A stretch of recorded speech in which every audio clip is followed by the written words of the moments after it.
Bismillahirrahmanirrahim. Assalamualaikum warahmatullahi wabarakatuh. Alhamdulillah wassalatu wassalamu ala Rasulillah wa ala alihi wa sahbihi wa mawalah. Asyhadu an la ilaha illallah wahdahu la syarikalah wa asyhadu anna Muhammadan abduhu wa rasuluhu la nabiyya wa la rasula ba'dah. Subhanaka la ilma lana illa ma 'allamtana innaka antal alimul hakim. Allahumma 'allimna ma yanfa'una wa anfa'na bima 'allamtana warzuqna ilman wa 'amala. Rabbana zidna 'ilman nafi'an wa rizqan thayyiban wa 'amalan mutaqabbalan wa lisanan dzakiran wa qalban khashi'an. Allahumma inna na'udzubika min 'ilmin la yanfa' wa min qalbin la yakhsha' wa min nafsin la tashba' wa min da'watin la yustajabu laha. Ikhwani fid din wa akhwati fillah rahimani wa rahimakumullah jami'an. Teman-teman sekalian yang semoga dirahmati oleh Allah Subhanahu wa taala, alhamdulillah pada pagi hari ini Allah Subhanahu wa taala masih memberikan banyak sekali kenikmatannya kepada kita. Setelah nikmat Islam, nikmat iman, nikmat kesehatan, juga Allah Subhanahu wa taala berikan kita taufik sehingga alhamdulillah Allah mudahkan bagi kita semuanya untuk hadir di majelis ini yang insyaallah selama 2 hari ke depan kita akan membahas kitab Tuhfatul Atfal, kitab yang masyhur bagi kalangan pembelajar dan juga para pengajar ilmu tajwid, yang seolah sudah menjadi referensi wajib ya bagi semua yang mempelajari ilmu tajwid. Jika tidak mengenal matan Tuhfatul Atfal dan satu lagi Jazariyah, maka sepertinya kurang afdal jika disebut sebagai pembelajar maupun pengajar ilmu tajwid. Maka perlu sekali bagi kita semuanya yang berkecimpung di dalam ilmu bacaan Al-Quran untuk mempelajari Tuhfatul Atfal karya Syekh Sulaiman Al-Jamzuri rahimahullahu ta'ala. Dan semoga Allah Subhanahu wa taala memberikan kemudahan bagi kita semuanya untuk bisa menjalani daurah selama 2 hari ini dengan baik dan juga memberikan manfaat di dalamnya serta keberkahan di dalamnya. Allahumma amin. Ikhwat dan juga akhwat sekalian yang semoga dirahmati oleh Allah Subhanahu wa taala. Kita tahu bahwasanya matan Tuhfatul Atfal ini adalah matan yang sangat cocok untuk pemula, baik itu pemula untuk anak-anak ataupun untuk pemula di bidang ilmu tajwid. Jadi sesuai namanya yaitu Tuhfatul Atfal, bingkisan atau hadiah untuk anak-anak. Maksudnya di sini adalah anak-anak secara umur, cocok untuk anak-anak dan juga cocok pula untuk pemula di bidang ilmu tajwid. Hanya saja yang perlu kita ketahui bahwasanya Tuhfatul Atfal ini pembahasan di dalamnya berkenaan dengan hukum-hukum ilmu tajwid. Ya. Kita tahu ada hukum nun sukun dan tanwin, ada hukum mim tasydid dan nun tasydid, ada hukum mim sukun, ada hukum lam sukun, ya khususnya lam ta'rif dan juga lam fi'il. Kemudian ada hukum idgham, mithlain mutajanisain mutaqaribain, dan juga ada hukum mad, ya pembagian mad, kemudian hukum-hukum mad far'i dan juga selanjutnya. Inilah yang insyaallah akan dibahas pada Tuhfatul Atfal. Jadi tidak ada pembahasan tentang makharijul huruf, sifatul huruf, tebal dan tipis dan lain sebagainya. Tidak ada. Maka yang sering kita sampaikan bahwasanya saat kita mempelajari ilmu tajwid, ya, setidaknya ada 3 tahapan. Tahapan yang pertama adalah tahapan fasahatul huruf. Fasahatul huruf ini adalah bagaimana kita memfasihkan huruf supaya pengucapan hurufnya ini jelas, sesuai makhrajnya dan juga sesuai dengan sifatnya masing-masing. Ya, ini fasahatul huruf mencakup tentang mengenal huruf-huruf hijaiyah, mengenal harakat asliyah dan cara mengucapkannya dengan sempurna, mengenal makharijul huruf, sifatul huruf dan juga tafkhim dan tarqiq.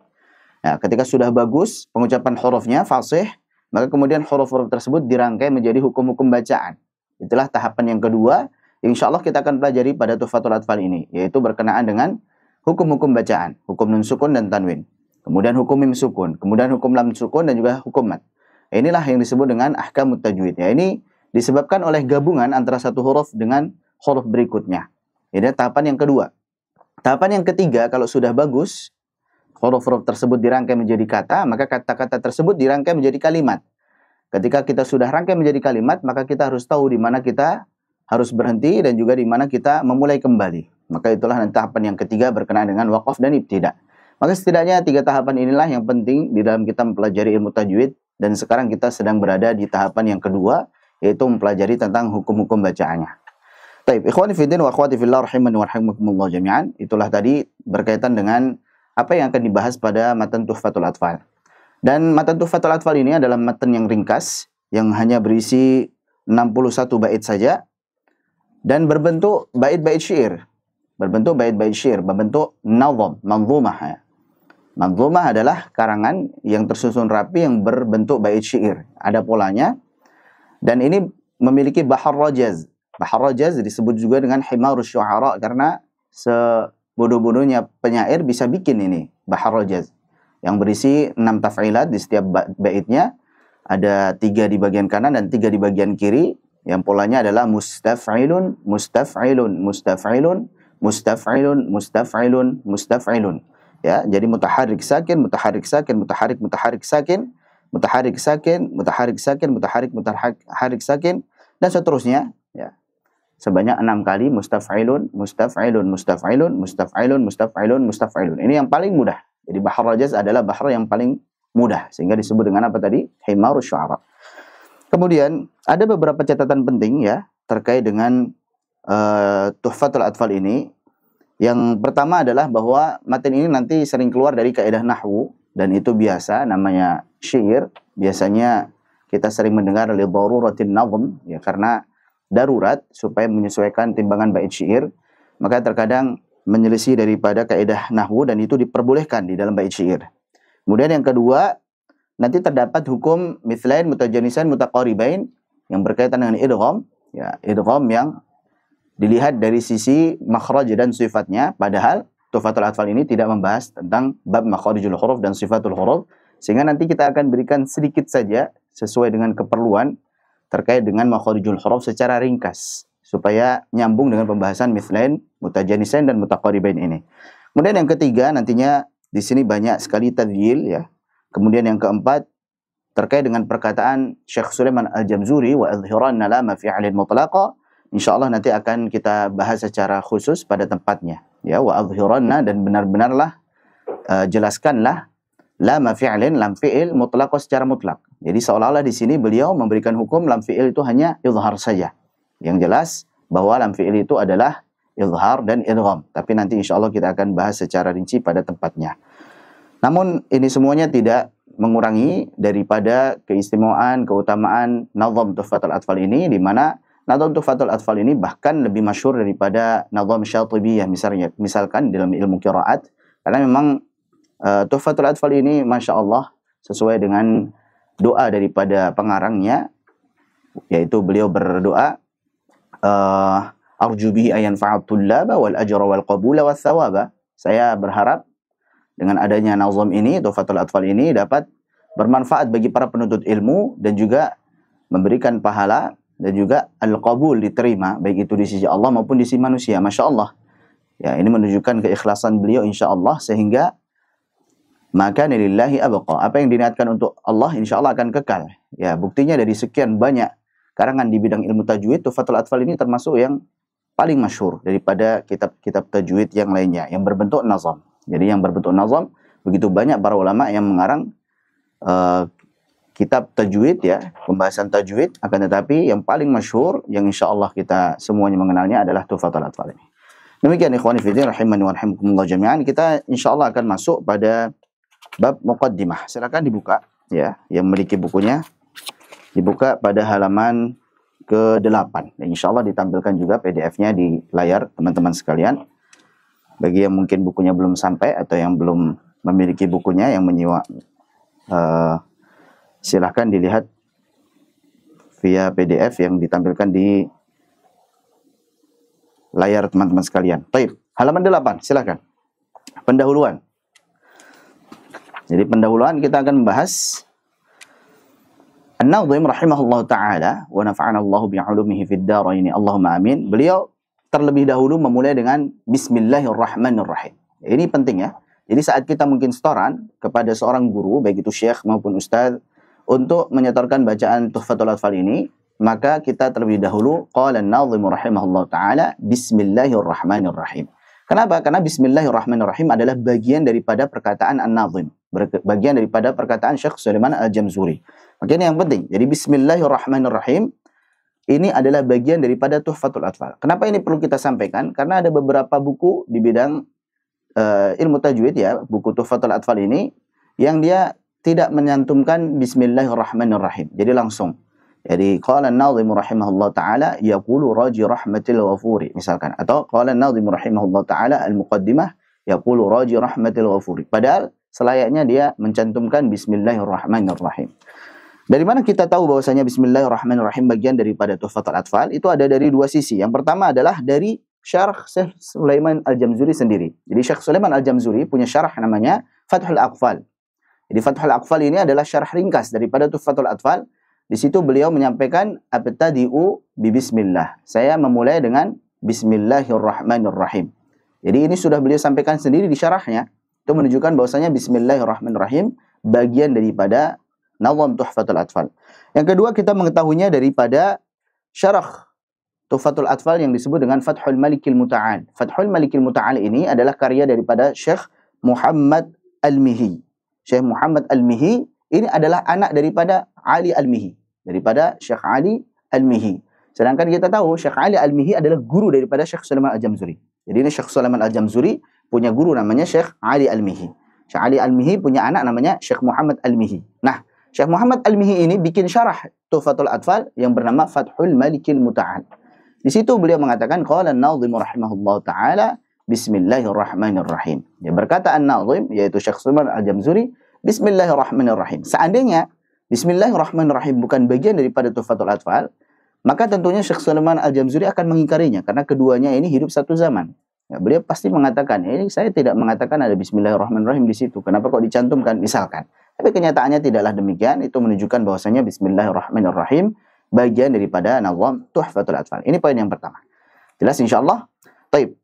Dan kita tahu Bismillahirrahmanirrahim ini maknanya adalah saya memohon pertolongan dengan menyebut nama Allah Subhanahu wa taala yang Maha Pengasih lagi Maha Penyayang.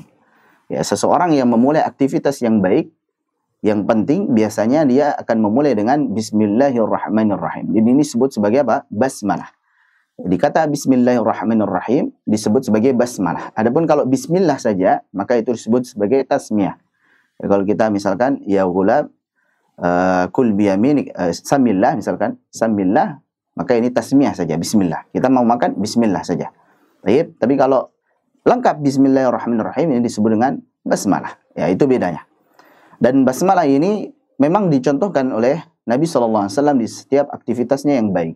Contohnya di dalam menulis surat, ketika beliau menulis surat kepada para pembesar negeri, maka beliau menulis Bismillahirrahmanirrahim min Muhammad Abdillah Rasulillah misalkan ila azimir Rum misalkan. Maka di situ beliau memulai terlebih dahulu dengan Bismillahirrahmanirrahim.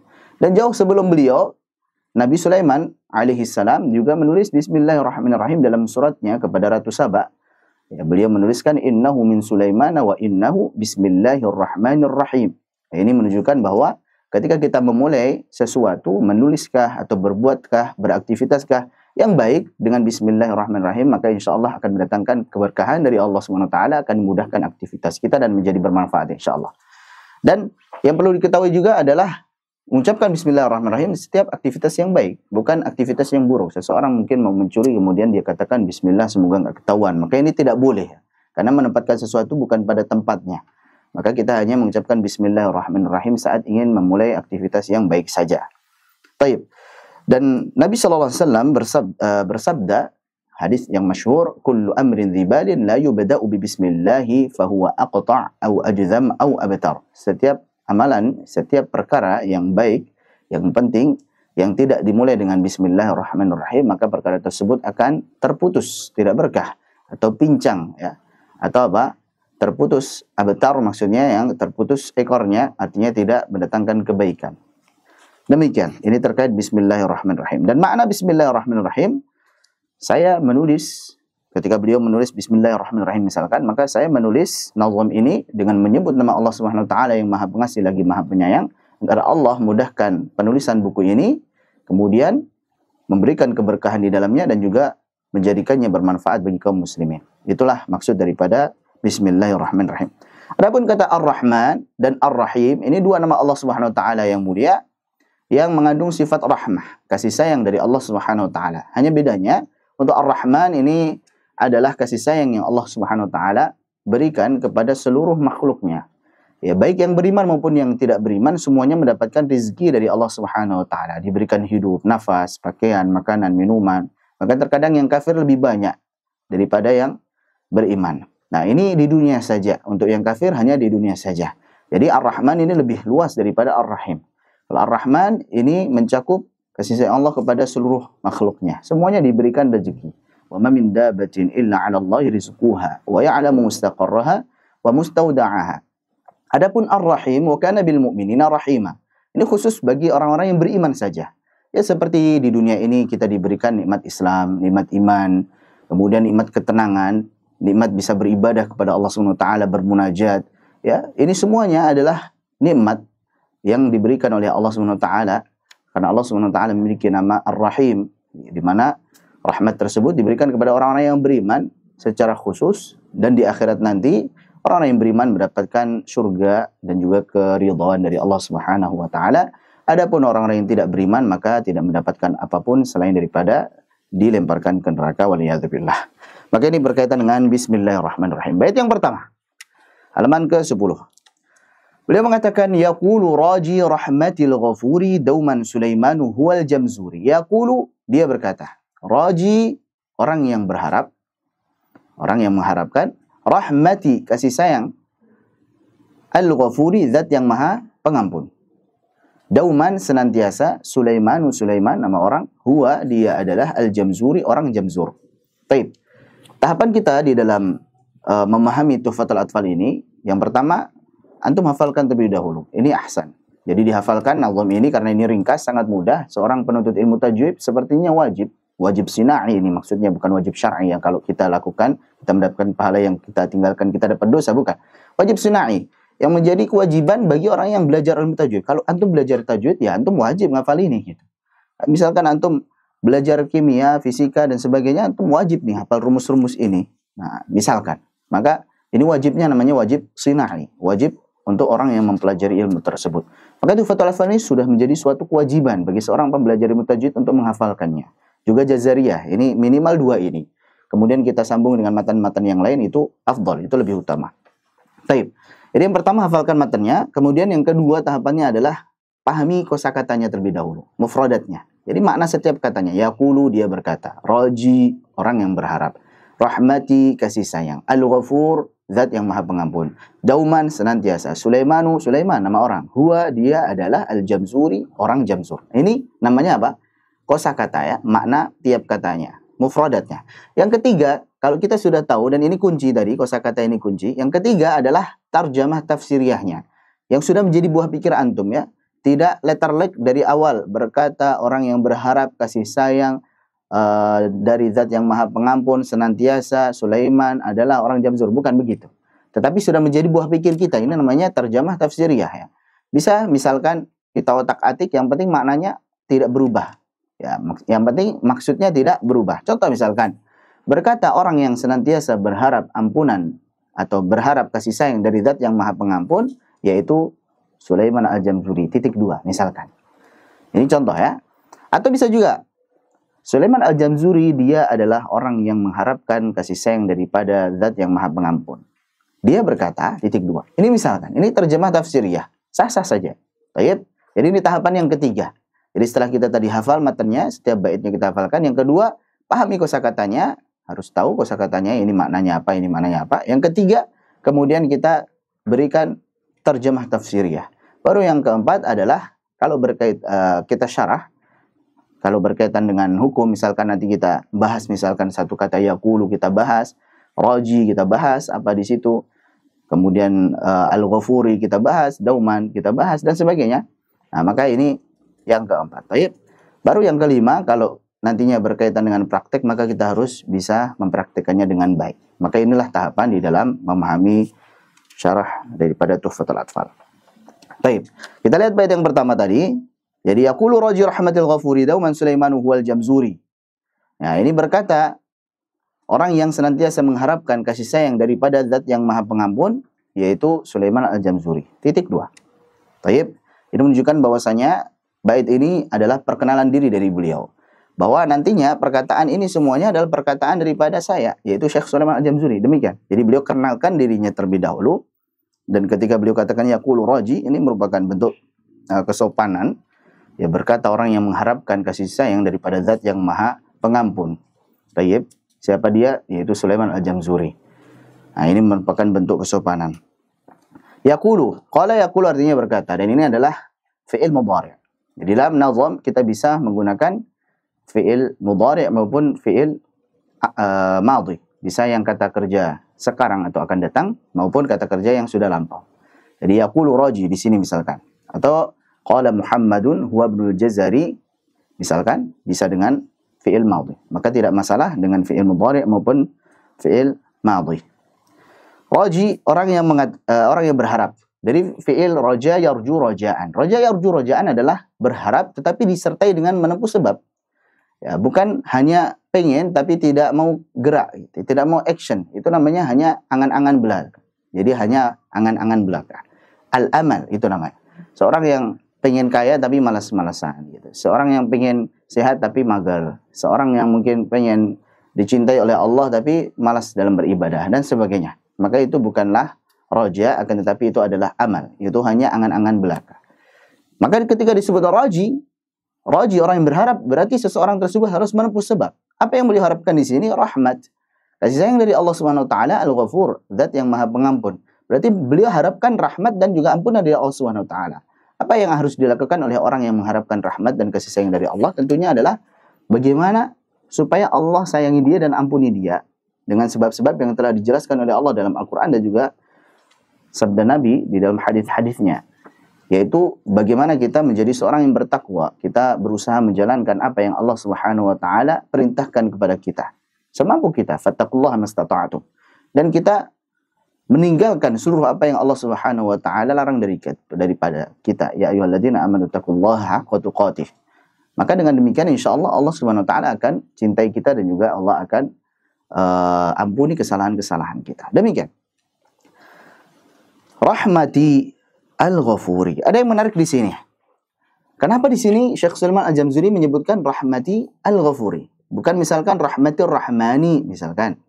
Rahmatir Rahimi misalkan, atau Maghfiratil Ghafuri. Nah, misalkan. Tapi disebutkannya apa? Rahmati Al-Ghafuri. Ya, kasih sayang tapi dari Zat yang Maha Pengampun gitu. Ini apa ini kira-kira faedahnya ini?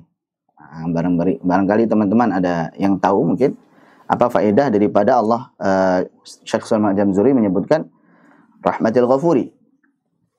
Ya, ada yang tahu barangkali? Nah, ada di sini ya. Jadi kita sering mendapati firman Allah Subhanahu wa taala, wallahu ghafurur rahim. Ini sering. Antara ghafur dan rahim, ya, nama Allah yang mengandung ampunan dan juga nama Allah yang mengandung kasih sayang itu disandingkan. Karena emang dua hal ini berkaitan, saling berkaitan. Rahmat, kasih sayang, baik. Ini masdarnya misalkan. Kemudian Al-Ghafur namanya, fa'ilnya adalah Zat yang Maha Pengampun. Kenapa demikian? Karena di dalam rahmat itu terkandung ampunan Allah. Dan di dalam ampunan terkandung rahmat Allah Subhanahu wa taala. Seperti kalau kita doakan si fulan rahimahullah. Semoga Allah merahmatinya, maksudnya juga semoga Allah mengampuni kesalahan-kesalahannya. Ya alam rahimakallah. Ya ketahuilah semoga Allah merahmatimu. Maksudnya juga mengampuni kesalahan-kesalahanmu. Demikian. Sama juga ketika kita katakan ghafarahullah, semoga Allah ampuni kesalahannya, juga semoga Allah kasihi dan juga sayangi dia. Demikian. Allah a'lam bishawab. Dauman, senantiasa. Kata dauman, senantiasa di sini bisa kembali kepada Al-Ghafur. Bisa. Bisa kembali kepada yang lebih dekat, yaitu Al-Ghafur. Bahwa Allah senantiasa mengampuni kesalahan hambanya. Selama hambanya tersebut mau bertaubat, Allah akan ampuni. Bahkan dosa apapun itu, sebesar dosa syirik sekalipun, kalau memang hambanya tersebut beristighfar kembali kepada Allah SWT dengan sebenar-benarnya, maka Allah akan ampuni. Bahwa ini menunjukkan bahwasanya ampunan Allah itu sangatlah luas. Rahmatnya pun sangatlah luas. Dauman juga bisa kita larikan kepada roji, senantiasa berharap. Nah, ini dua-duanya sah. Jadi dauman bisa kepada Al-Ghafur, Allah senantiasa mengampuni. Bisa juga dauman kepada roji, bahwa Syekh Sulaiman Al-Jamzuri adalah seorang yang senantiasa berharap. Dan memang itulah yang harus kita lakukan. Kita tidak boleh putus asa. Harus senantiasa mengharapkan kasih sayang dan juga ampunan Allah Subhanahu wa taala. Ya. Bahkan dalam banyak ayat ya Allah Subhanahu wa taala jelaskan, misalkan wa rahmati wasi'at kulla syai', dan rahmatku itu maha luas, meliputi segala sesuatu. Dalam hadis qudsi juga, inna rahmati sabaqat ghadabi, sesungguhnya rahmatku mendahului kemarahanku. Ya. Dan juga terkait ampunan Allah Subhanahu wa taala, Allah berfirman di dalam surah Az-Zumar pada ayat yang ke-53 di halaman 12, di situ Ana sudah sampaikan. Ayat 53 dari surah Az-Zumar, Allah berfirman, "Qul ya ibadiyalladzina asrafu ala anfusihim la taqnatu min rahmatillah." Katakanlah, qul, katakanlah wahai Muhammad sallallahu alaihi wasallam, ya ibadiyalladzina asrafu ala anfusihim, wahai hamba-hambaku. Masya Allah. Di sini Allah tidak menyebut kita para pendosa misalkan, tapi wahai hamba-hambaku. Ini menunjukkan kasih sayang Allah Subhanahu wa taala kepada para hambanya yang telah melampaui batas atas dirinya sendiri dengan banyak berbuat dosa. Dia maksiat terus, tapi Allah dengan panggilan kasih sayangnya, wahai hamba-hambaku yang telah melampaui batas dengan menzalimi dirinya sendiri, la taqnatu min rahmatillah. Janganlah kalian itu berputus asa daripada kasih sayang Allah Subhanahu wa taala. Innallaha yaghfirudz dzunuba jami'a. Sesungguhnya Allah itu mengampuni dosa seluruhnya. Masya Allah. Bahkan dosa syirik sekalipun kalau kita bertaubat dengan sebenar-benarnya taubat, Allah akan ampuni. Ini menunjukkan bahwasanya ampunan Allah Subhanahu wa taala sangatlah luas dan juga tanpa batas. Demikian. Innahu huwal ghafurur rahim. Sesungguhnya dia, yaitu Allah Subhanahu wa taala, adalah zat yang Maha Pengampun lagi Maha Penyayang, Pengasih. Baik. Juga di surah Yusuf ketika Nabi Yakub berpesan kepada anak-anaknya, ya bani yadhhabu fatahassasu min Yusuf wa akhihi wala tayasu min rauhillah, dan janganlah kalian itu berputus asa daripada rahmat Allah Subhanahu wa taala. Innahu la yayasu min rauhillahi illa alqaumul kafirun. Hanya saja tidak ada yang berputus asa daripada rahmat Allah kecuali orang-orang yang kafir. Hanya orang-orang kafir saja yang berputus asa daripada rahmat Allah Subhanahu wa taala. Adapun orang-orang beriman, janganlah sampai dia berputus asa. Senantiasa dia harus berharap pada kasih sayang dan juga ampunan Allah Subhanahu wa taala. Baik, itu terkait dengan rahmatil ghafuri dauman. Sulaimanu, Syekh Sulaiman. Antum kembali ke halaman 11, biografi ringkas daripada Syekh Sulaiman Al-Jamzuri. Halaman ke-11 di situ. Sulaimanu, Syekh Sulaiman, huwa, dia adalah Al-Jamzuri, orang Jamzur. Baik. Ya, halaman 11 ya. Antum bisa lihat di situ nama dan kehidupan beliau. Nama dan kehidupan beliau. Nama beliau adalah Sulaiman bin Husain bin Muhammad bin Shalabi Al-Jamzuri. Jadi Syekh Sulaiman bin Husain bin Muhammad bin Shalabi Al-Jamzuri. Hafalkan. Sulaiman bin Husain bin Muhammad bin Shalabi Al-Jamzuri. Adapun Al-Jamzuri adalah nisbah kepada daerah atau kampung bapak beliau, yaitu Jamzur. Jamzur itu adalah kampung bapak beliau. Jadi Syekh Sulaiman Al-Jamzuri menisbatkan dirinya kepada kampung bapaknya, yaitu Jamzur. Baik. Sedangkan beliau sebenarnya dilahirkan di Tontok. Lahirnya di Tontok, besarnya di Tontok, meninggal pun di Tontok, tapi nisbahnya kepada Jamzur. Nah ini, gimana ini? Jadi dia nisbat kepada kampung bapaknya, bukan kampungnya sendiri. Padahal dia lahirnya di Tontok, besarnya pun di Tontok, meninggal pun di Tontok. Maka ini tidak masalah. Ya, seseorang mungkin dia lebih mencintai kampung bapaknya. Ada orang misalkan dia lahir di Bekasi, ya, besar di Bekasi, meninggal di Bekasi. Tapi bapaknya dari Solo misalkan ya. Kemudian dia bukan Al-Bekasi tapi As-Solowi misalkan. Maka tidak mengapa. Tayyib. Jadi ini hanya penisbatan kepada kampung bapaknya. Dan beliau lahir pada bulan Rabiul Awal tahun 1160 Hijriah. Lahirnya 1160 Hijriah. Beliau belajar Al-Quran, tajwid dan juga fikih kepada para ulama di sana, di Tontok. Dan fikih yang beliau pelajari adalah fikih Syafi'i. Jadi nisbat fikihnya memang kepada fikih Syafi'i. Di antara gurunya yang paling masyhur adalah Syekh Nuruddin Al-Mihi, yang nantinya beliau sebutkan an Syekhin Al-Mihi dzil Kamali. Ya, di bab muqaddimah ini nantinya beliau sebutkan itu. Ya, samaituhu bi tuhfatil atfali an Syekhin Al-Mihi dzil Kamali. Jadi namanya Syekh Nuruddin Ali Al-Mihi. Syekh Ali Al-Mihi. Itu di antara guru beliau. Dan di antara guru beliau yang lainnya adalah Syekh Mujahid Al-Afandi. Syekh Mujahid Al-Afandi. Syekh Mujahid Al-Ahmadi maksudnya. Syekh Mujahid Al-Ahmadi. Syekh Mujahid Al-Ahmadi ini adalah guru beliau yang memberi julukan Al-Afandi. Jadi Syekh Sulaiman Al-Jamzuri dijuluki Al-Afandi. Ya, aslinya dari bahasa Turki, yaitu Afandim dengan mim. Afandim dengan mim, tapi kemudian menjadi Al-Afandi. Ini merupakan julukan bagi orang-orang yang memiliki derajat yang tinggi, seorang bangsawan atau memiliki keilmuan yang tinggi. Ini diberikan oleh guru beliau yaitu Mujahid Al-Ahmadi. Inilah dua guru beliau yang paling masyhur, yaitu Syekh Nuruddin Ali Al-Mihi dan juga Syekh Mujahid Al-Ahmadi. Di antara karya beliau adalah Nadham Tuhfatul Atfal wal Ghilman fi Tajwidil Quran yang sedang kita pelajari ini. Kemudian Fathul Aqfal, syarah daripada Tuhfatul Atfal, itu adalah syarah daripada Tuhfatul Atfal ini. Kemudian nazam Kanzul Ma'ani bi tahrir Kanzil Ma'ani. Kemudian ada Al-Fathur Rahmani bi syarhi Kanzil Ma'ani. Kemudian ada Manzumah fi riwayatil Imam Warsh. Kemudian ada Jami'ul Musirrah fi Syawahid Syatibiyyah wad Durrah. Kemudian ada Ad-Durrul Manzum fi Udhril Ma'mun. Dan yang terakhir adalah At-Tarrazul Marqum bi syarhi Ad-Durril Manzum. Itulah di antara karya yang beliau karang. Dan beliau wafat diperselisihkan para ahli sejarah ya, karena ini masya Allah di antara mereka ada yang mengatakan oh beliau masih hidup sekitar tahun 1208 Hijriah, yaitu selesai pada tahun tersebut karena masih hidup beliau karena ada karyanya yaitu Fathur Rahman. Inilah para ulama dan kita ya bedanya. Kalau para ulama itu diketahuinya bahwa dia masih hidup adalah karena ada karyanya gitu. Dia tahun sekian masih hidup kok, 2023 masih hidup. Dari mana taunya? Ya ada karyanya, ada buku yang dia karang gitu. Kalau kita kan taunya mungkin, oh si fulan masih hidup. Dari mana taunya? Ya masih update status dia. Masya Allah. Status WA ataupun status Facebook. Nah ini bedanya kita dengan ulama ya. Jadi beliau termasuk orang yang tidak suka syuhrah, tidak suka ketenaran. Sehingga kapan wafatnya beliau secara spesifik ini tidak jelas gitu. Yang penting beliau masih diketahui hidup tahun sekian. Kenapa? Karena ada karyanya. Ya, ada yang mengatakan tahun 1208 Hijriah masih hidup. Karena tahun tersebut adalah selesainya penyusunan kitab Fathur Rahmani. Sebagian lagi berpendapat bahwa oh enggak, tahun 1213 Hijriah beliau masih hidup. Kenapa? Karena tahun tersebut selesainya penyusunan Jami'ul Musirrah fi Syawahid Syatibiyyah wad Durrah. Itu. Baik.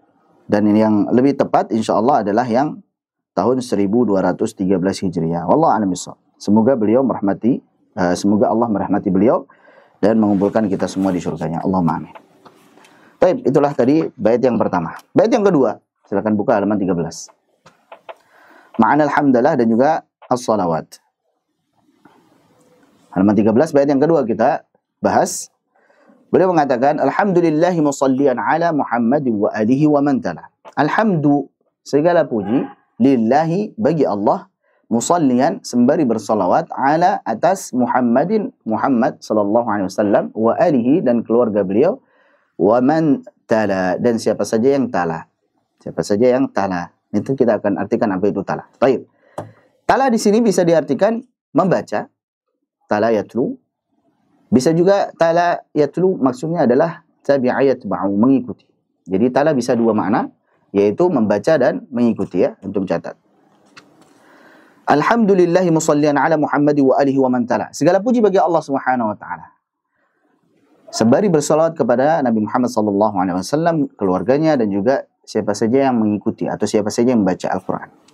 Kalau kita artikan tala di sini sebagai membaca Al-Qur'an, maka terjemahannya adalah segala puji bagi Allah Subhanahu wa taala yang telah menurunkan Al-Qur'an. Sebagaimana firman Allah, alhamdulillahilladzi anzala ala 'abdihi al-kitaba wa lam yaj'al lahu 'iwaja. Di awal surah Al-Kahf. Segala puji bagi Allah yang telah menurunkan Al-Kitab, yaitu Al-Quran kepada hambanya, yaitu Nabi Muhammad SAW, dan tidak menjadikan Al-Quran tersebut suatu yang bengkok.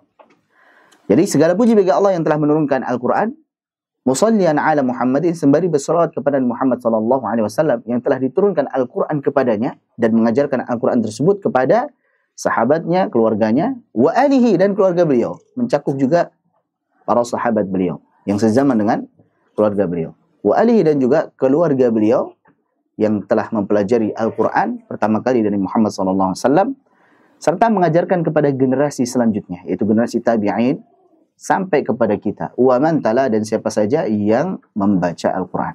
Jadi salawat juga semoga tercurah kepada siapa saja yang membaca Al-Quran. Itu kalau kita terjemahkan talanya sebagai membaca Al-Quran. Tapi kalau kita terjemahkan tala sebagai mengikuti, lebih simpel lagi. Segala puji bagi Allah SWT atas segala nikmatnya.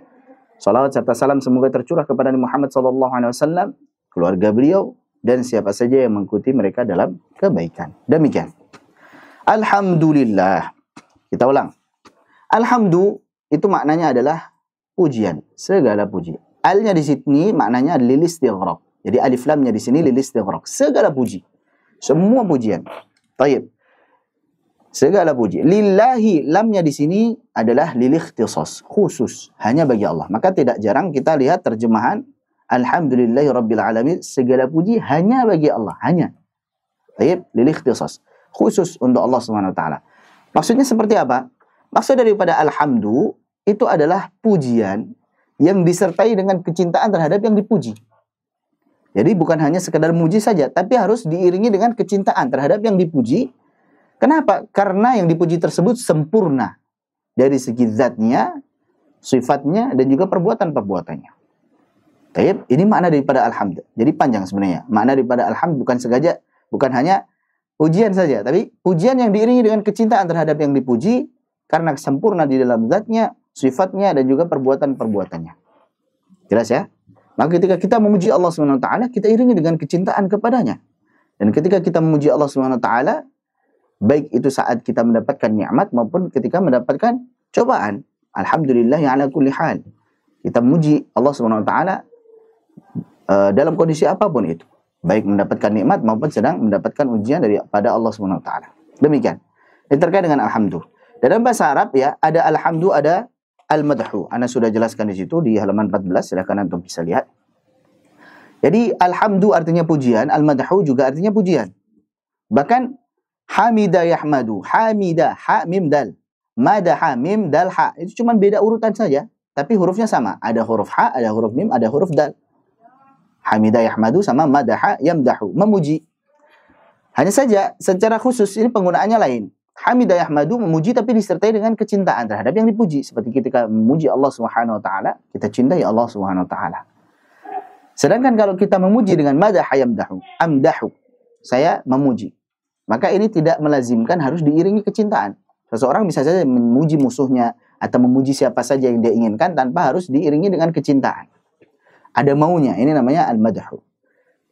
Tapi kalau alhamdu, maka ini harus diiringi dengan kecintaan. Inilah perbedaan antara alhamdu dan al-madhu. Kemudian asyukru, bersyukur, berterima kasih. Ketika kita memuji Allah, ini juga sebenarnya bentuk daripada syukur. Saat kita memuji Allah, alhamdulillah. Ini bentuk daripada apa? Syukur. Hanya saja bedanya alhamdu dan asyukru ini punya perbedaan. Alhamdu dan asyukru. Alhamdu itu dilakukan dengan lisan saja. Kita memuji Allah, alhamdulillah, dengan lisan. Baik. Sedangkan asyukru tidaklah dia bisa dicapai kecuali dengan 3 hal. Yang pertama, bersyukur dengan hati. Kita meyakini bahwasanya apa yang ada pada diri kita berupa nikmat itu datangnya dari Allah saja, bukan dari yang lainnya. Wa ma bikum min ni'matin faminallah. Ini sudah jelas. Apa saja yang ada pada diri kalian berupa nikmat itu datangnya dari Allah Subhanahu wa taala saja, bukan dari yang lainnya, bukan karena kehebatan antum sendiri, bukan. Hadza min fadlillah. Ini dari karunia Allah Subhanahu wa taala. Baik. Ini yang pertama. Kemudian yang kedua, bersyukur dengan lisan kita. Kita ucapkan alhamdulillah, segala puji bagi Allah Subhanahu wa taala. Ketika mendapatkan rezeki dari Allah, kita puji Allah Subhanahu wa taala dengan lisan kita, bersyukur itu namanya. Yang ketiga, inilah inti daripada syukur, yaitu kita mempergunakan nikmat tersebut di dalam ketaatan kepada Allah Subhanahu wa taala. Apa yang Allah berikan kepada kita berupa harta, berupa tubuh yang sehat, kita gunakan untuk ketaatan kepada Allah Subhanahu wa taala, bukan untuk sebaliknya. Maka inilah bentuk daripada syukur yang hakiki adalah dengan 3 hal ini. Sebagaimana firman Allah Subhanahu wa taala, "Ya'malu ala Dawud syukra." Beramallah wahai keluarga Daud, wahai pengikut Nabi Daud. Untuk apa beramal? Syukra, sebagai bentuk rasa syukur kepada Allah Subhanahu wa taala. Wa qalilun min ibadiyasy syakur, karena sedikit saja hamba-hambaku yang bersyukur dengan cara ini, yaitu dengan cara beramal. Maka beramal adalah bentuk syukur kita terhadap nikmat-nikmat Allah Subhanahu wa taala. Demikian. Bukankah Nabi sallallahu alaihi wasallam ketika ditanya, "Kenapa engkau sampai sholat, sampai apa itu istilahnya, bengkak lutut beliau karena lamanya beliau sholat, sedangkan dosanya sudah diampuni, baik itu yang lalu maupun yang akan datang?" Apa jawab beliau? "Tidakkah boleh saya menjadi hamba yang bersyukur? Afala akunu abdan syakura." Tidakkah saya boleh menjadi hamba yang bersyukur? Artinya beramal tersebut dalam rangka bersyukur kepada Allah Subhanahu wa taala. Demikian. Ini terkait dengan al-madhu, alhamdu, dan asyukru. Lillahi, hanya bagi Allah Subhanahu wa taala. Musallian sebagai hal ya. Musallian mansub sebagai hal. Sembari bersolawat. Solawat itu jamak daripada salat. Jadi salat lugatan adalah ad-du'a, berdoa. Sehingga maksud daripada solawat di sini adalah mendoakan kebaikan untuk Nabi Muhammad SAW. Jadi maksudnya adalah mendoakan kebaikan untuk Nabi Muhammad SAW. Dan ini adalah salat yang tidak perlu wudu ini, yaitu bersalawat kepada Nabi Muhammad SAW. Itu sah. Salawat kepada Nabi Muhammad SAW tanpa wudu pun sah. Ini kalau salat yang syar'i, salat yang gerakan dari takbiratul ihram sampai dengan salam, maka harus dengan taharah. Muhammadin, Nabi Muhammad SAW, nama beliau adalah Muhammad, atau nama beliau yang lainnya adalah Ahmad, atau nama beliau sangat banyak. Ya. Namun yang disebutkan dalam Al-Quran Muhammad, Muhammadur Rasulullah misalkan, maka Muhammadin, maka Muhammadun aba ahadin min rijalikum misalkan, taib, dan lain sebagainya. Dan juga nama yang lain adalah Ahmad. Wa mubasysyiran bi rasulin ya'ti min ba'di ismuhu Ahmad. Itu nama beliau. Dan yang menamai dengan Muhammad ini adalah kakek beliau, yaitu Abdul Muttalib.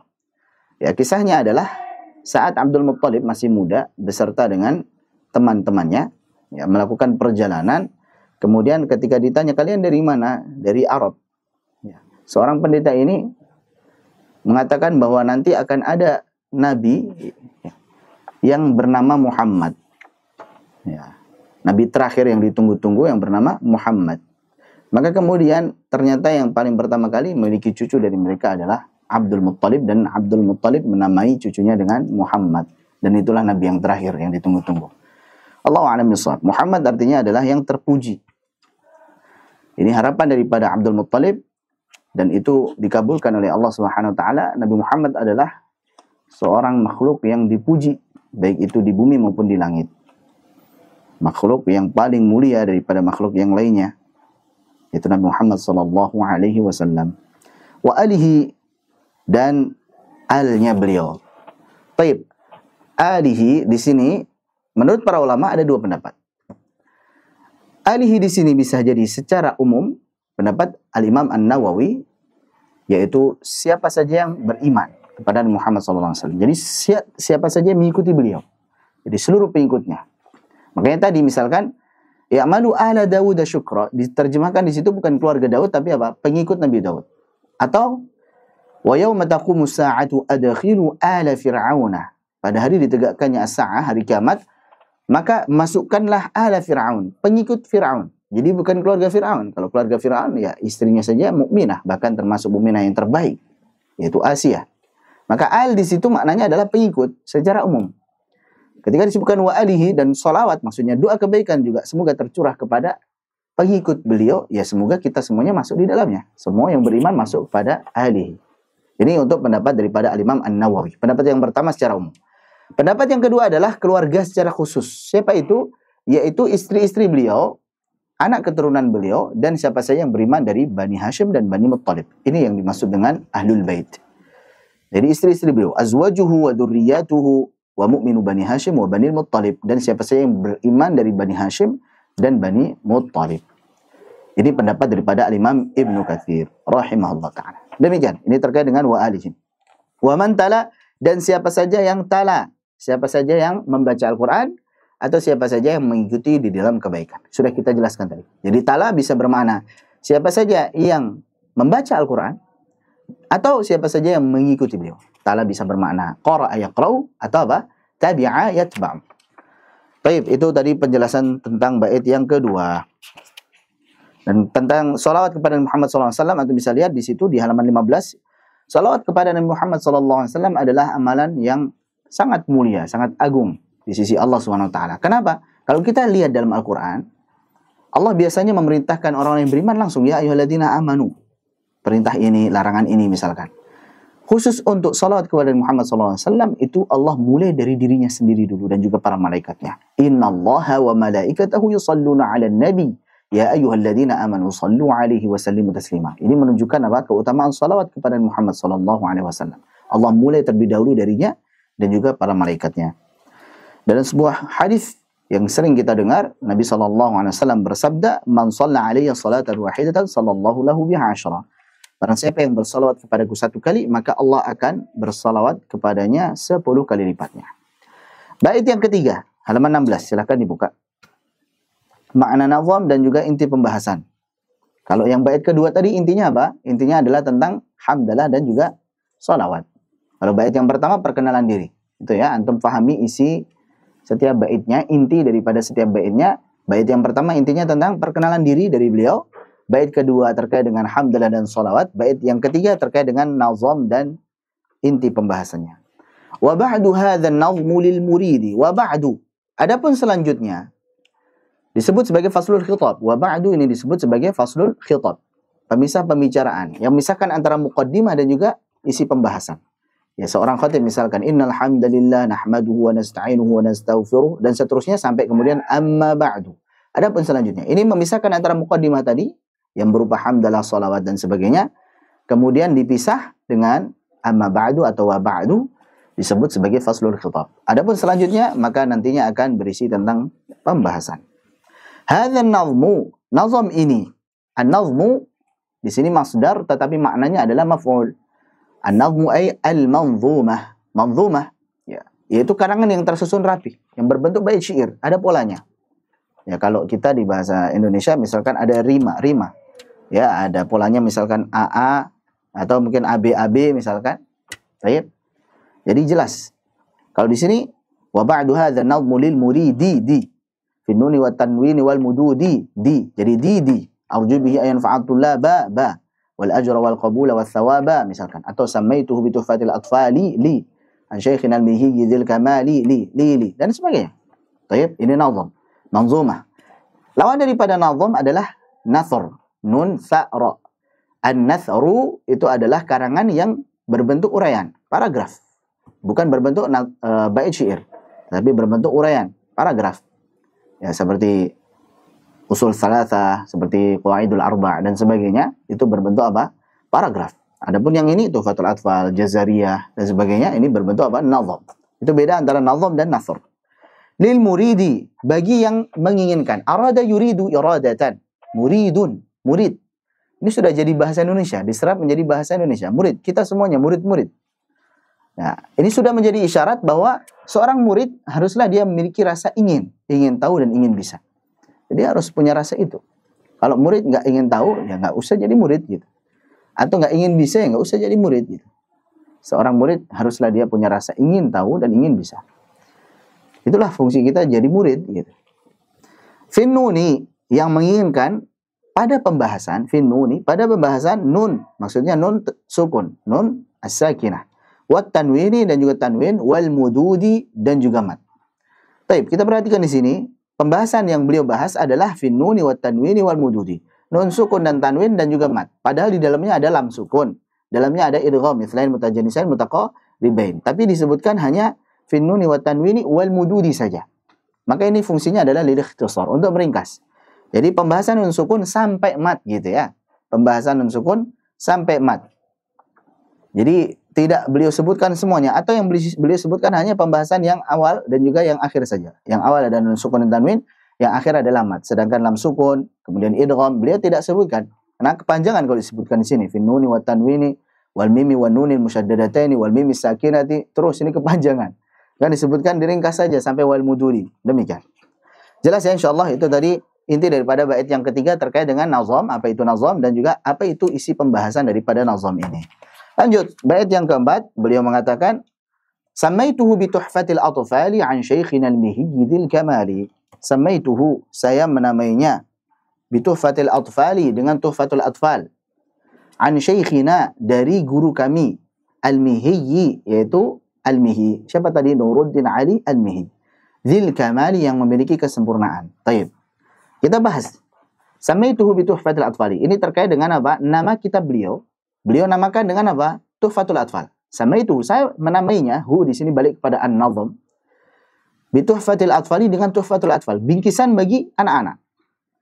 Berarti kita ini yang sudah tua-tua nggak perlu belajar tuhfatul atfal gitu ya. Bukan demikian maksudnya. Jadi al-atfal di sini bisa jadi hakiki, memang anak-anak secara umum, atau bermakna majazi, yaitu anak-anak maksudnya adalah pemula. Seorang pemula itu ibarat anak-anak di dalam kehidupan. Pemula di bidang ilmu tajwid, ibaratkan apa? Anak-anak di dalam kehidupan. Demikian. Maka al-atfal di sini bisa hakiki, yaitu anak-anak dari segi umur memang anak-anak. Atau maksudnya adalah majazi, hanya kiasan saja anak-anak di sini. Maksudnya untuk pemula. Masya Allah, ini beliau dengan tawadunya, maksudnya al-atfal ini adalah al-mubtadi. Mithli, kata beliau. Dengan tawadunya beliau mengatakan seperti saya ini. Masya Allah. Ya kalau beliau saja seperti pemula, seperti saya ini, maka kita lebih pemula lagi gitu. Makna daripada al-atfal itu tadi ya, jadi dua. Bingkisan atau hadiah untuk anak-anak dari segi umur ataupun para pemula di bidang ilmu tajwid. Taib. Kenapa Tuhfatul Atfal ini cocok untuk anak-anak dan juga cocok untuk pemula? Ini apa jawabannya kira-kira? Ada yang punya jawaban? Tafadhal. Nah, yang punya jawaban bisa dibuka mic-nya. Kenapa kenapa Tuhfatul Atfal cocok untuk anak-anak dulu? Tafadhal yang mau ngasih jawaban. Silakan. Ada? Belum ada yang buka mic?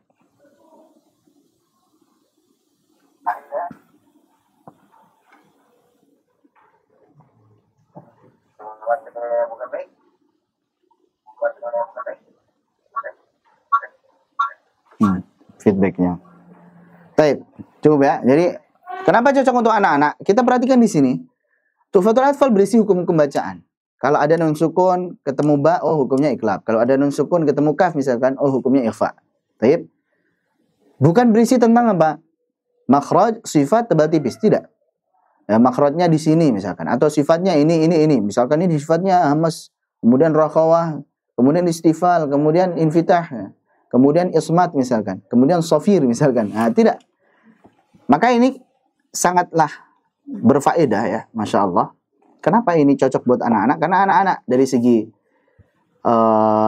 praktek terhadap makhraj, kemudian sifat, tebal tipis, mereka tidak perlu atau belum terlalu perlu. Belum terlalu ya, bukan tidak perlu, tapi belum terlalu perlu terkait dengan teorinya. Yang penting kita talqin saja, bisa praktek itu sudah cukup gitu. Yang penting kita oh tipis dia. Nggak perlu gitu. Ini sifatnya jahr, sifatnya syiddah, sifatnya istifal, sifatnya infitah misalkan, sifatnya ismat ya, nggak perlu mereka. Baik. Maka anak-anak yang penting apa? Kita talqin mereka, karena anak-anak itu peniru ulung, selama yang narkil ini benar gitu ya. Yang penting yang nalkin gitu. Yang nalkinnya salah, yang ikut salah juga anak-anaknya. Maka yang nalkin yang harus benar gitu. Ya, selama yang nalkin itu benar, maka insya Allah mereka akan meniru dengan benar juga. Nah, maka tidak perlu ya mereka tahu terlebih dahulu terkait dengan teori, makhraj, sifat, dan juga tebal tipis. Ya. Tapi kalau terkait hukum-hukum bacaan, ini kan nun kan aslinya kan an in un ya. Tapi kenapa min qabli? Loh kok jadi gitu ya? Kenapa? Mereka nanya, ini kenapa Pak? Kenapa Ustaz gitu? Atau kenapa Pak? Kenapa bi gitu? Maka mereka sudah berhak tahu gitu. Oh ini kalau ada nun sukun ketemu qaf nantinya namanya ikhfa hakiki. Cara bacanya siap-siap ke qaf, ditebalkan, kemudian dipanjangkan gunahnya. Min qabli. Oh begitu. Nah, maka ini sudah perlu mereka tahu terkait dengan apa? Terkait dengan teorinya. Sama saja, misalkan ini idza jaa, loh kok panjang sekali misalkan 4 harokat. Kenapa nggak cuma idza jaa nasrullah misalkan?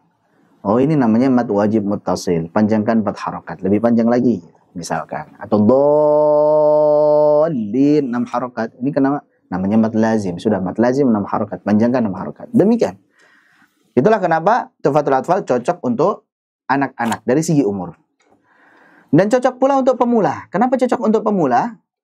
Dikarenakan pemula ya, mereka yang lebih penting adalah bisa baca Al-Qur'an dengan lancar dan stabil pada panjang pendek serta gunah. Anda perhatikan di sini kan materinya tentang panjang pendek dan gunah kan? Yang penting kalau ada gunah dipanjangkan gunahnya gitu. Terus kalau panjang pendek stabil, ini panjang, ini pendek, ini panjangnya 4, ini panjangnya 6, stabil gitu. Nggak terlalu fasih dulu nggak apa-apa gitu ya. Itu kalau pemula. Kan emang standarnya Indonesia gitu. Masya Allah lancar bacanya alhamdulillah. Kemudian gunah stabil, kemudian panjang pendek juga stabil. Tapi nggak terlalu fasih gitu. Nah, maka untuk memfasihan itu nanti tahapan berikutnya. Ini anggaplah sebagai tingkatan tamhidi. Ya, tingkatan pendahuluan. Maka yang penting bisa baca Al-Quran lancar, kemudian stabil panjang pendek dan gunahnya. Adapun nanti berikutnya adalah talaki kembali terkait dengan pemfasihan di dalam makhraj, sifat dan juga tebal tipis. Demikian. Wallahu a'lam bishawab. Baik. Jadi itu sah-sah saja. Tapi kalau sebenarnya kita mau ngikutin tahapan yang tadi sesuai yang kita sebutkan di awal, tahapan yang penting kita fasih dulu huruf-hurufnya, baru kemudian paham hukum-hukum bacaan di tahapan yang kedua ini, atau kemudian yang ketiga adalah waqaf ibtida, maka itu ahsan. Itu afdalnya seperti itu. Lanjut. An syaikhina, dari guru kami. Berarti ini sumbernya. Bahwa apa yang saya karang Tuhfatul Atfal ini, ya saya dapatkan ilmunya itu dari guru saya. Ini bukan saya tiba-tiba ujuk-ujuk lahir pinter gitu, enggak. Saya bisa pinter, bisa nyusun buku ini karena guru saya ini. Masya Allah. Jadi ini ada faedah ya, bahwa ketika kita mendapatkan sesuatu, maka kita sandarkan kepada yang mengajarkannya. Gitu. Ya ini dari guru saya, seperti Ansyaikhin al-Mihiji. Ini bentuk rasa terima kasih kepada gurunya. Beliau sebutkan nama gurunya di sini. Nah, sama juga ketika kita mungkin menyebutkan nama guru kita, walaupun terkadang kita sebenarnya belum pantas, gitu. Itu bukan karena apa, melainkan hanya karena bentuk rasa syukur kita berterima kasih terhadap jasa guru-guru kita yang telah mengajarkan kita. Alhamdulillah bisa seperti ini ya karena jasa guru kita. Demikian. An Syaikhin al-Mihiji. Dari guru saya yang bernama Al-Mihi, yaitu Nuruddin Ali Al-Mihi. Itu faedah pertama, sebagai bentuk rasa syukur. Ya, la yashkurullah man lam yashkurin nas. Tidak dikatakan bersyukur kepada Allah orang yang tidak berterima kasih kepada manusia. Faedah yang kedua adalah kalau kita nukil sesuatu, cantumkan sumbernya. Jangan asal kopas seolah-olah tulisan sendiri ya, plagiat itu. Padahal tulisannya orang itu. Kecuali kalau yang sudah masyhur sekali itu perkataan Imam Syafi'i dan sebagainya, itu tanpa antum tulis redaksi perkataan Imam Syafi'i pun orang semuanya sudah tahu itu perkataan Imam Syafi'i gitu. Tapi jangan sampai tulisan panjang-panjang, Masya Allah, seperti seorang alim. Kemudian ada yang, jazakumullah khairan ya. Gitu. Izin share, oh tafadhol, Masya Allah. Seolah-olah tulisannya sendiri. Ya, ini tidak pas. Ya, amanah ilmiah kita cantumkan. Oh sumbernya dari Ustadz Fulan. Atau terkadang sudah itu. Ustadznya udah jelas-jelas nulis namanya misalkan. Oleh Ustadz Fulan misalkan ya. Kemudian yang oleh Ustadznya itu dihapus. Dia kopas cuma bagian tulisannya doang. Masya Allah. Seolah-olah tulisannya. Ini banyak fenomena begini kita lihat di sosmed ya. Ini kita kenal nih ikhwannya. Seperti ini misalkan. Kita tahu kapasitasnya. Gitu. Tulisannya Masya Allah gitu. Yang nge-share juga banyak gitu. Padahal itu kayaknya tulisan Ustadz yang Fulan kayaknya deh. Gitu. Saya juga pernah baca kok gitu. Ala kulli hal. Ini termasuk amanah ilmiah. Cantumkan sumbernya. Baik. Jadi bait yang keempat ini berkaitan dengan apa? Nama buku dan juga sumbernya. Sumbernya dari guru beliau yaitu Syekh Nuruddin Ali Al-Mihi. Siapa itu Syekh Nuruddin Ali Al-Mihi? Kita lihat di halaman 19 itu. Nama beliau adalah Nuruddin Ali bin Umar bin Ahmad bin Umar bin Najib bin Farish Al-Mihi yang wafat pada tahun 1229 Hijriah. Adapun Al-Mihi ini nisbah kepada desa yang bernama Mih di provinsi Manufia, Mesir. Jadi desanya namanya Mih sehingga bacanya Al-Mihi. Sebagian membaca Al-Maihi, Maihi, yang lebih tepat adalah Al-Mihi dengan kasrah. Mimnya dikasrahkan. Dzil Kamali, nah ini menarik nih, yang memiliki kesempurnaan. Ini seolah-olah ini beliau gulu gitu ya. Ya Syekh Sulaiman Al-Jamzuri ini gulu ini, berlebih-lebihan kepada gurunya. Masa sih sempurna gitu ya? Emang ada manusia yang sempurna? Nah, taib. Maka kita perlu kaji di sini. Apa yang dimaksud dengan Al-Kamal di sini? Al-Kamal itu ada kamalul mutlak dan ada kamal an-nisbi. Ya, kesempurnaan yang mutlak kita semuanya sepakat bahwasanya itu milik Allah Subhanahu wa taala saja. Tidak ada makhluk yang sempurna. Yang sempurna hanya Allah. Yang sempurna hanya Allah, gitu ya. Maka makhluk tidak ada yang sempurna, siapapun itu, semantap apapun orang, tidak ada yang sempurna. Ya. Maka al-kamal al-mutlak, kamalul mutlak itu hanya milik Allah Subhanahu wa taala saja. Adapun kamalun nisbi, ini kesempurnaan yang relatif, yang ada pada sisi tertentu dan tidak ada pada sisi yang lain, maka ini bisa saja dimiliki oleh seorang makhluk. Ya, contoh misalkan seorang alim yang dia mantap di bidang ilmu qiraat dan tajwid misalkan, tapi mungkin ilmu fikihnya kurang misalkan, atau ilmu hadisnya kurang misalkan, maka dia dikatakan perfect, ya sempurna kan, perfect itu artinya kan, kamal ya, tamam gitu ya, perfect. Dia perfect di ilmu qiraat, tapi di ilmu yang lainnya kurang. Maka ini kamalun nisbi maksudnya, yang kesempurnaan yang ada pada sisi tertentu yang bisa jadi dimiliki oleh seorang hamba. Ya, maka bagi orang yang berpendapat bahwasanya ini adalah bentuk hulu, ya, dia mengatakan kesempurnaan kan hanya milik Allah Subhanahu wa taala saja. Tidak ada hamba yang sempurna. Tapi bagi orang yang mengatakan, oh sebentar dulu, ini bukan hulu nih. Sepertinya ini Syekh Sulaiman Al-Jamzuri maksudnya kamalun nisbi ini. Ini adalah kesempurnaan yang relatif yang bisa jadi dimiliki oleh seorang hamba, sebagaimana sabda Nabi SAW, kamula minar rijali kathir, wa lam yakmul minan nisa'i illa Maryam bintu Imran, wa Asiyah imra'atu Fir'aun, wa fadlu Aisyah ta'al nisa'i ka fadlu tharidi ala sa'iri ta'am. Ya, yang sempurna dari kalangan laki-laki itu banyak. Tapi kalau dari kalangan perempuan, tidaklah yang sempurna itu kecuali Maryam. Ya, bintu Imran, anak daripada Imran, wa Asiyah, dan juga Asiyah, istri daripada Fir'aun. Dan juga Aisyah tentunya di sini, wa fadlu Aisyah 'ala nisa'i, dan keutamaan Aisyah 'ala nisa'i daripada perempuan yang lainnya, kafadli tsaridi, sebagaimana keutamaan daripada ats-tsarid. Ats-tsarid ini keutamaan bubur, maksudnya ini adalah makanan yang merupakan induk makanan lah, anggaplah seperti itu, 'ala sa'irit ta'ami, daripada makanan-makanan yang lainnya. Allah a'lam bishawab. Jadi ada dua pendapat para ulama tadi, ada yang mengatakan ghulu, kalau ghulu mengatakan bahwasanya nggak mungkin, manusia nggak ada yang sempurna. Adapun yang mengatakan bukan ghulu itu karena merinci kamal tadi menjadi dua, yaitu ada kamalul mutlak dan kamalul nisbi. Wallahu a'lam bishawab. Yang kelima, harapan beliau, arju bihi ayyan fa'at tullaba wal ajra wal qabula was thawaba. Halaman 20. Arju bihi, saya berharap dengan adanya nazam ini, yaitu Tuhfatul Atfal ini, an yanfa'at tullaba, bermanfaat bagi para penuntut ilmu. Bermanfaat bagi para penuntut ilmu. Wal ajra wal qabula was thawaba, dan juga saya berharap agar mendapatkan pahala di sisi Allah SWT, dan juga diterima di sisi Allah, juga di sisi manusia, was thawaba, dan juga balasan. Balasan yang baik. Baik. Ini ada beberapa harapan beliau. Yang pertama, semoga buku ini bermanfaat. Alhamdulillah, Allah kabulkan. Bukankah sekarang kita sedang mengambil manfaat daripada buku ini, beliau karang, Masya Allah. Dan betapa banyak pembelajar ilmu tajwid di dunia ini yang mempelajari beliau. Ya, dari zaman beliau sampai sekarang, entah sampai kapan. Jadi ini merupakan pengkabulan doa dari Allah Subhanahu wa Ta'ala, bahwa insya Allah ini bermanfaat. Dan bisa jadi ini tanda keikhlasan beliau dalam mengarangnya. Karena betapa banyak tadi yang mengarang buku di bidang ilmu tajwid, dan yang masih kekal, yang masih bertahan ini Tuhfatul Atfal, dan paling masyhur. Wal ajra, dan mendapat pahala di sisi Allah SWT. Allahumma amin. Wal qabul, dan juga diterima di sisi Allah. Yang bentuk tanda diterima di sisi Allah yaitu bermanfaat, masih tinggal ada di bumi. Wa amma ma yanfa'un nas fayamkuthu fil ard, dan apa yang bermanfaat bagi manusia pasti akan fayamkuthu fil ard, tetap ada, langgeng di bumi, pasti akan bertahan gitu. Ya, sebagaimana itu permisalan yang Allah SWT sebutkan dalam surah Ar-Ra'd, ya. Taib, anzala minas sama'i ma'an fasalat awdiyatun biqadariha fahtamala saylu zabadar rabiyah. Allah menurunkan air dari langit, kemudian Allah Subhanahu wa taala isi lembah-lembah tersebut sesuai takarannya masing-masing. Ada lembah yang besar, bentuk ukurannya akan mendapatkan air yang besar, manfaatnya lebih besar. Ada lembah yang agak kecil, maka airnya juga seukuran dengan lembah tersebut. Ya, lebih kecil, manfaatnya ya segitu. Dan sebagainya. Taib, fahtamala saylu zabadar rabiyah. Kemudian dari aliran tadi kita lihat ada buih gitu. Ya, seolah-olah buih itu di atas air.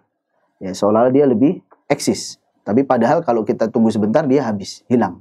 Ada yang lebih eksis mungkin, tapi kemudian apa? Hilang. Tidak bertahan lama. Taib.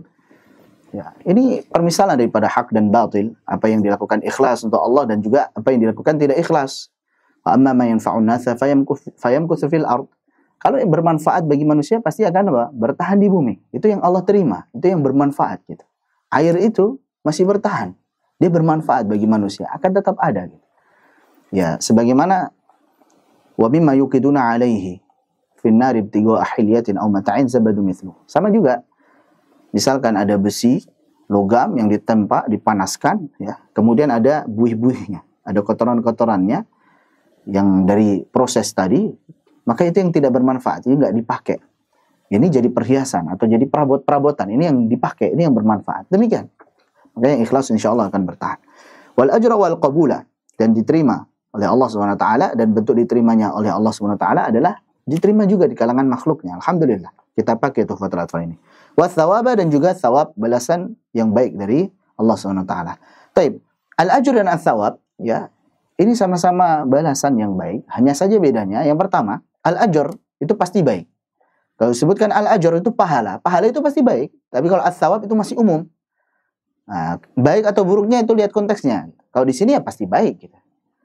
Tapi kalau semuanya di tempat lain mungkin, maka bisa jadi buruk. Yang penting balasan. Balasan itu bisa jadi baik, bisa jadi buruk. Masih secara umum. Baik, itu yang pertama. Yang kedua, al-ajr, sebagaimana ujrah, upah, itu diberikan setelah apa? Muqabil al-amal. Kita amal dulu, kita kerja dulu, baru dikasih upah, kan gitu. Ya nggak bisa kita minta gaji dulu gitu. Yang belum apa-apa udah minta gaji. Ya belum juga kerja. Sama juga, kita dikasih pahala oleh Allah setelah kita beramal. Kita beramal dulu, baru kemudian kita dapat pahala. Adapun ats-tsawab, ini bisa jadi sifat ihsan dari yang memberi. Ya sudah, tanpa sebab tiba-tiba dikasih aja udah. Ada orang ngasih, jebret gitu misalkan. Ya, kita nggak ngapa-ngapain, itu tsawab namanya.